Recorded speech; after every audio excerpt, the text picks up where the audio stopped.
Então a gente vai saber agora qual é a situação nos hospitais filantrópicos, aqueles que não são administrados pelos governos municipal, estadual, federal, mas que têm um papel importantíssimo. Muitos deles têm sim parcerias com a administração estadual, por exemplo, para o repasse de recursos, o próprio SUS, mas são geridos por instituições filantrópicas.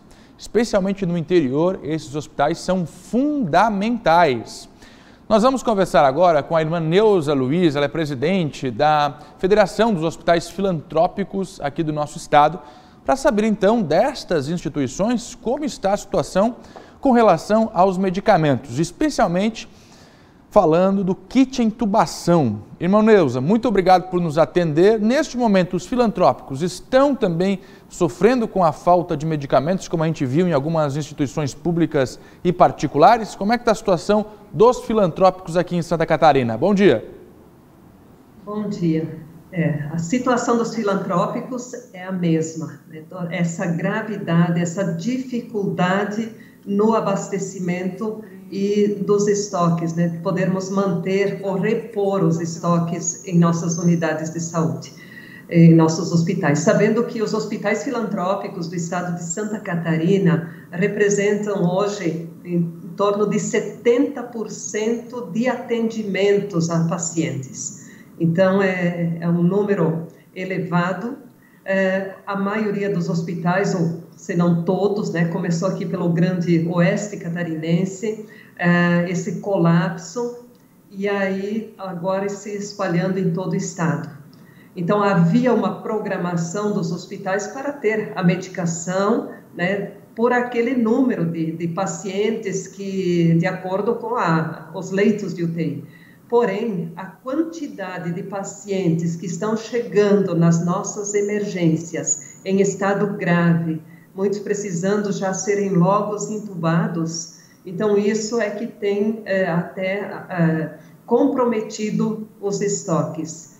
E agora, no momento da reposição dos estoques, nós não estamos conseguindo junto aos fornecedores. Além de um aumento, né, do consumo, por exemplo, né, dentro do kit intubação, são em torno de 20, 22 medicamentos utilizados. Entre eles, por exemplo, só dar um exemplo aqui, o orocurônio 5 ml, que é fundamental aí para um anestésico, né, para a sedação do paciente. Nós passamos, no primeiro trimestre de 2020, era um consumo aí em torno de 40 unidades. Hoje se passou para em torno de 7.000 unidades.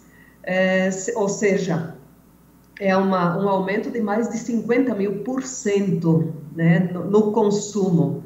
E além dos preços, é claro também, né, só esse medicamento citado, ele teve um aumento no preço de quase 200%. Né? Além de outros, se a gente for olhar cada item do kit intubação, além desse no percentual elevado de aumento no consumo, também o aumento de preços. Para faturar esses medicamentos, a gente precisa hoje fazer o pagamento até antecipado ou à vista, e isso também tem dificultado muito. Porém, ainda os hospitais estão buscando, de uma forma ou outra, conseguir. Porém, não se consegue faturar ou não se consegue a garantia de, Irmã Neuza, de poder. Sim? Qual é a capacidade hoje de atendimento dos filantrópicos em Santa Catarina? O que tem de capacidade ainda à disposição da sociedade quando a gente fala de internação? Não, está 100% ocupação, inclusive, né, sobrando no sentido, né, os hospitais estão atendendo os pacientes nas emergências, aguardando um leito de UTI. Então, nenhum hospital hoje tem mais disponibilidade, tanto nos leitos UTI quanto nos leitos clínicos, para atendimento. Tem paciente então, entubado na emergência, então? Sedado e entubado na emergência? Sim. Eles recebem o atendimento como se estivessem dentro da UTI. Eu falo, por exemplo, aqui do Hospital Regional São Paulo de Xanxerê, do qual sou diretora-geral. Nós tivemos aí um momento de termos 35 pacientes na emergência aguardando leitos de UTI. Agora, e desses, tivemos 27 entubados. Irmã, qual é a diferença, assim, praticamente, a gente que é leigo nessa questão médica, né? Qual é a diferença de você ter um paciente, parece uma pergunta tola, mas qual é a diferença de você ter um paciente entubado e sedado, recebendo a medicação num ambiente que não é o de UTI, para aquele que está num ambiente de UTI, já que ele está também entubado e sedado com oxigênio, por exemplo, fora da sala de UTI? Qual é a diferença técnica disso? Em termos técnicos, não há diferença, né? Nós tivemos que ampliar nossa equipe, né, de profissionais médicos, enfermagem, enfim, né, técnicos, toda a estrutura está aí à disposição. Em termos de atendimento, está sendo dado o mesmo. Porém, é a questão de sobrecarga dentro da estrutura, né? Desde comprometimento até da rede de oxigênio, que tem que estar adaptando, né, e garantindo, além também dos custos que isso gera, e são leitos não credenciados pelo SUS. Então, os hospitais recebem por um atendimento simples de emergência, enquanto estão aí, né, com um custo elevadíssimo para manter o paciente. Entendi. Então, isso também é uma situação. Em termos do paciente, não, né? Irmã, quando a gente fala assim, ó, o paciente está em um leito de UTI, né? Aqui em Santa Catarina são centenas, milhares de pacientes. Eu perdi o contato com a irmã, é isso? Acredito que eu perdi o contato com a irmã Neuza. Ela é presidente da Federação dos Hospitais Filantrópicos de Santa Catarina. Muito interessante esta informação que a irmã Neuza trouxe para a gente, que as pessoas entubadas, elas podem até estar fora do ambiente UTI, daquela sala reservada para UTI, mas elas continuam recebendo o mesmo atendimento que se estivessem lá dentro, só que estão em outros ambientes dos hospitais. Quando a gente fala o seguinte, 400 pessoas esperando uma vaga de UTI, mas estão na enfermaria, logo a gente já pensa, mas estão então não recebendo o mesmo tratamento. E a irmã confirma para a gente que não, é diferente disso, que a pessoa está recebendo o mesmo atendimento de UTI, só que do lado de fora da sala da UTI. Quando, irmã, a gente fala assim, o paciente está na UTI, o que ele está recebendo de atendimento? O que significa estar na UTI? Está obrigatoriamente entubado, com oxigênio, recebendo medicamentos diferentes? O que é estar numa UTI? Estar na UTI é ter essa garantia, principalmente, né, para o hospital. Como eu falei, o atendimento para o paciente é o mesmo. Porém, a questão de estar aí nesse ambiente é um ambiente próprio para isso, né, onde tem aí já, por exemplo, a cada 10 leitos de UTI, uma equipe técnica dando todo o atendimento, enquanto na emergência, né, a gente tem que improvisar os espaços, né, colocar os leitos aí, como falei também, a questão desde rede de oxigênio, a gente tem que ir adaptando, então tudo isso ele gera também, principalmente para a equipe que está atendendo, ele gera muito mais estresse, muito mais angústia, porque não é o ambiente próprio para prestar esse atendimento. Além, é claro, também, né, da questão do hospital estar recebendo por esse atendimento.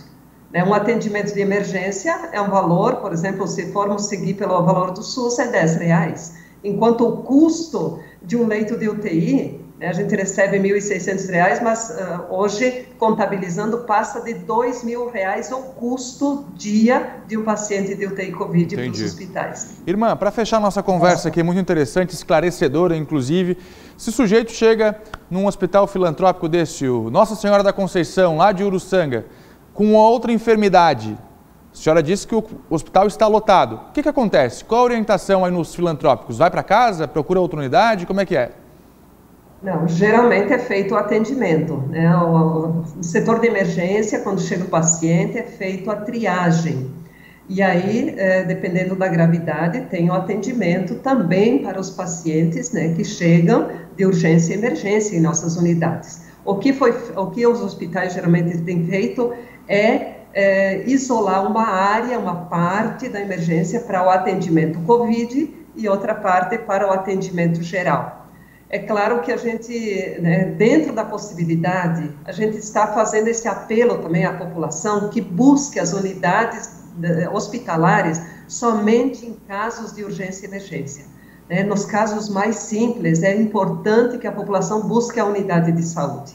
Então, isso que ajuda também a desafogar um pouco aquela situação e além do risco que os pacientes correm, chegando aí na unidade. Irmã, quero imensamente agradecer o seu tempo esclarecedor e como é bom a gente conseguir entender informações que muitas vezes não são ditas, não se sabe por quê, com quais interesses, e os filantrópicos podem esclarecer para a gente com mais, podemos dizer assim, clareza. Esclarecer com clareza também foi bom, né, Fernando Machado? Mas tudo bem.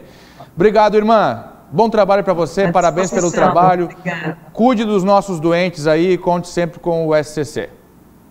Tá bom, muito obrigada, eu que agradeço a oportunidade. E que Deus nos abençoe. Irmã Neuza, quanta coisa ela disse, hein, Sibeli Fávero? Que às vezes a gente pergunta para outros aí, enrola, e ninguém diz nada. Não respondem, né, Fernando? E me chamou muito a atenção a explicação sobre a UTI, dela deixar claro que o atendimento é prestado fora, mas também levando em consideração que compromete de uma maneira geral, já que não tem a equipe médica fechada a cada 10 leitos, como acontece na UTI, e que os profissionais que estão na emergência estão atendendo vários casos ao mesmo tempo. Improvisando tudo ali. Então é claro que o paciente que está na UTI, se ele demandar ali uma urgência, ele vai ter que concorrer com todos os outros pacientes que estão em situações menos graves ou não. Por isso a importância dos leitos de UTI. Agora, outra questão que me chamou a atenção, a gente tem que tocar nesse assunto, é o dinheiro. Porque esses filantrópicos dependem de repasses. E na hora do relatório, peraí, não estava na UTI, estava na... Se era emergência, o valor é infinitamente menor. E aí como é que paga o oxigênio? Tem que ter atenção para os filantrópicos, porque se fecha os filantrópicos, o interior fica a ver navios. Esta que é a grande verdade. Mais atenção aos filantrópicos.